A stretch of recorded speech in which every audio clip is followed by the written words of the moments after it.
Hello everyone, welcome back. আজকে নিয়ে এসেছি বিএল সিরিজ খেমজেরা এপিসোড 1 এক্সপ্লেনেশন নিয়ে। তো চলুন ভিডিও শুরু করা যাক। এপিসোড শুরুতে আমরা খেমকে দেখি যে রাস্তায় হাঁটছিল, হুট করেই তার উপর একটা গোস্ট অ্যাটাক করে আর সে নিজের গলায় থাকা অ্যামুলেট ধরে সে চান্ট করতে থাকে আর আমরা দেখি গোস্টকে সে ডিসপেল করে ফেলে। এরপরেই সিন নিয়ে যায় ফ্ল্যাশব্যাকে, যেখানে আমরা দেখতে পারি খেম অনেক ছোট আর তার মা বাবা একটা মঙ্কের কাছে আসে, অর্থাৎ সন্ন্যাসীর কাছে। অন্যদিকে আমরা খেমকে দেখি সে বনের দিকে চলে যায় আর সেখানেই তাকে একটা গোস্ট আক্রমণ করতেই যাচ্ছিল। ঠিক তখনই একটা রহস্যময় ছেলে এসে তাকে বাঁচায়। খেমের মা তখন অনেক অসুস্থ ছিল আর মরার মতো অবস্থা ছিল। সে মঙ্ককে বলে যে তার ছেলের উপর যেন একটা স্পেল করে, কারণ তারা জানে 21 এজের হলে তখন সে অনেকগুলো গোস্ট দেখতে পারবে। সেই গোস্টগুলোর মধ্যে কেউ কেউ আবার তাকে আক্রমণও করবে, কিন্তু খেম এটা রিফিউজ করে দেয়, বলে যে আমি গোস্ট দেখা কন্টিনিউ করতে চাই। এরপরেই মঙ্ক খেমকে একটা কবচ দেয় এবং বলে যদি বাঁচতে চাও তাহলে এটা ধরে চান্ট করতে থাকতে হবে। এরপরে স্টোরি আবার প্রেজেন্টে চলে আসে। আমরা দেখতে পারি খেম তার ফ্রেন্ডকে গোস্টের আক্রমণের কথা বলে। এরপরে নেক্সট সিনে আমরা দেখতে পারি খেম তার মায়ের কবরস্থানে যায় আর সেখানেই তার বাবার সাথে দেখা হয়। তার বাবা এখন একটা মঙ্ক হয়ে গিয়েছে, অর্থাৎ সন্ন্যাসী হয়ে গেছে। তার মায়ের কথা মনে করে অনেক কষ্ট পাচ্ছিল, কারণ তার মা কখনোই তার সামনে আসেনি। অন্যদিকে খেমের বাবা তার মৃত স্ত্রীকে বলে সে যেন তার ছেলেকে প্রোটেক্ট করে, কারণ খুব শীঘ্রই সে 21 এজের হতে যাচ্ছে। পরের সিনে খেম ড্রুম রুমের দিকেই যাচ্ছিল, হুট করে উপর থেকে কিচেনের একটা পড়ে।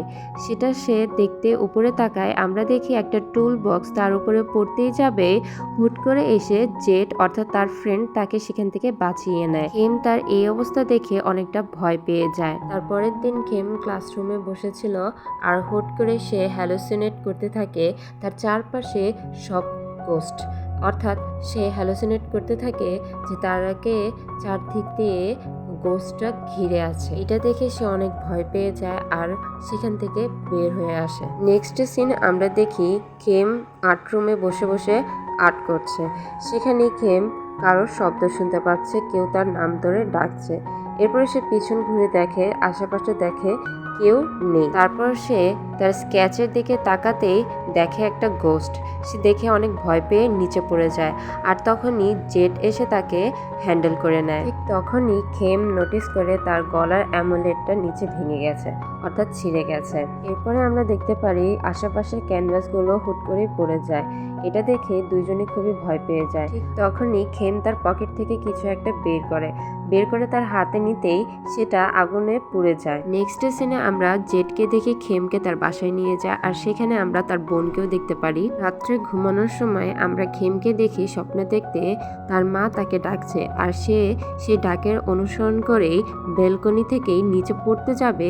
ঠিক তখনই জেট এসে তার হাত ধরে নেয় আর বলে যে তুমি কি করছো। ঠিক তখনই খেম নোটিস করে সে বেলকনিতে দাঁড়িয়ে আছে।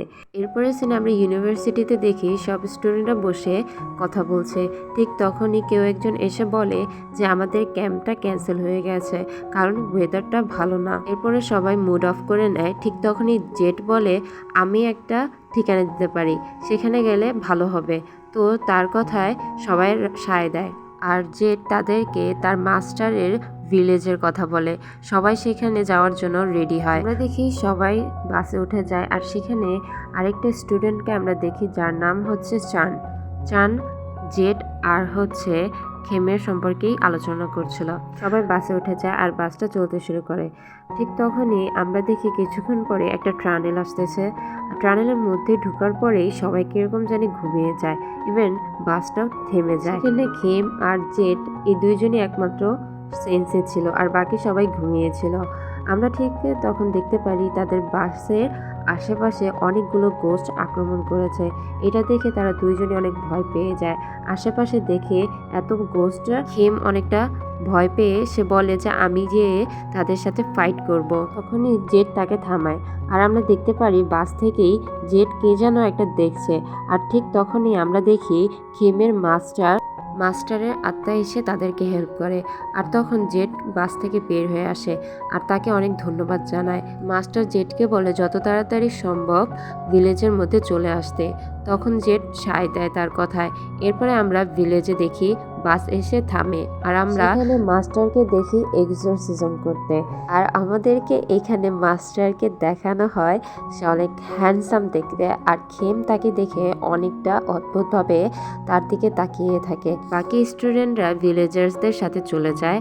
খেম আর জেড মাস্টারের সামনে দাঁড়িয়ে থাকে। খেমের সামনে এসে মাস্টার দাঁড়ায় আর তার গলার ভিতরে থাকা অ্যামুলেটটা ধরে চেক করে। এরপরের সিনে আমরা দেখি খেম আর জেড মাস্টারের মোনাস্ট্রিতে আসে। মাস্টার তাদেরকে দেখে বলে যে দাঁড়াও, তোমরা এখানে অ্যালাও না। এটা বলার সাথে সাথে খেম অনেকটা আপসেট হয়ে বলে যে তুমি শুনতে পারোনি জেড, উনি বলেছে আমরা এখানে অ্যালাও না, তার মানে আমাদের চলে যাওয়া উচিত। অনেকগুলো গোস্টের মধ্যে একটা গোস্ট এমন ছিল যে সবসময় খেমের আশেপাশে থাকতো। খেম সেটাই তাকে জিজ্ঞেস করে, অর্থাৎ মাস্টারকে বলে যে আপনি কি তাকে চেনেন। এই কথার উত্তরে মাস্টার কিছুই বলে না, আর জেডকে বলে যে তোমার ফ্রেন্ডকে রুমে নিয়ে যাও, আর রুমে নেওয়ার পরে সব কিছু শেষ করে আমার সাথে দেখা করতে আসবে। তখন জেড তার কথা সায় দিয়ে রুমে চলে যায়। তারপরে সিনে আমরা দেখতে পারি খুবই কিউট আর হাস্যকর একটা জিনিস, যেখানে মাস্টার হচ্ছে জেডকে পানিশমেন্ট দিচ্ছে। আর তার কারণ হচ্ছে মোনাস্ট্রিকে একটা ক্যাম্পসাইট হিসেবে সাজেস্ট করেছে স্টুডেন্টদের কাছে, যে কারণে মাস্টার তাকে অনেকগুলো পিছনে বাড়ি দেয়। এরপরে সিনে আমরা দেখি জেড রুমে চলে যায় আর সেখানে বসে বসে সে ধ্যান করতে থাকে। আর অপরদিকে আমরা মাস্টারকে দেখি সেও একটা মেডিটেশন করে, অর্থাৎ ধ্যান করতে থাকে।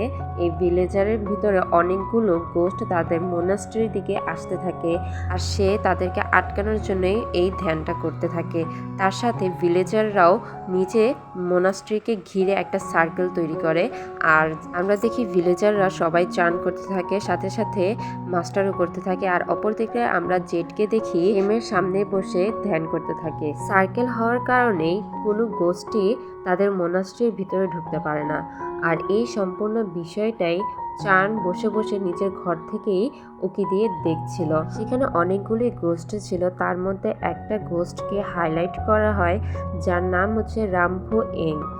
আর কে এ তার কি কাজ, এটা সম্পূর্ণ গত এপিসোডে আমরা দেখতে পারবো। ড্রামাটা অনেক বড়, 40 মিনিটের ড্রামা। আমরা এক্সপ্লেনেশন করে ছোট করি, তাই অনেকগুলো সিন কাট হয়। বাট আমি চেষ্টা করেছি এপিসোডের প্রত্যেকটা সিন হাইলাইট করার জন্য। তো কেমন হয়েছে এক্সপ্লেনেশন ভিডিওটা অবশ্যই কমেন্ট করে জানাবেন। আর এরকম ভিডিওর জন্য প্লিজ আমাদের চ্যানেলকে সাবস্ক্রাইব করুন। Thanks for watching everyone.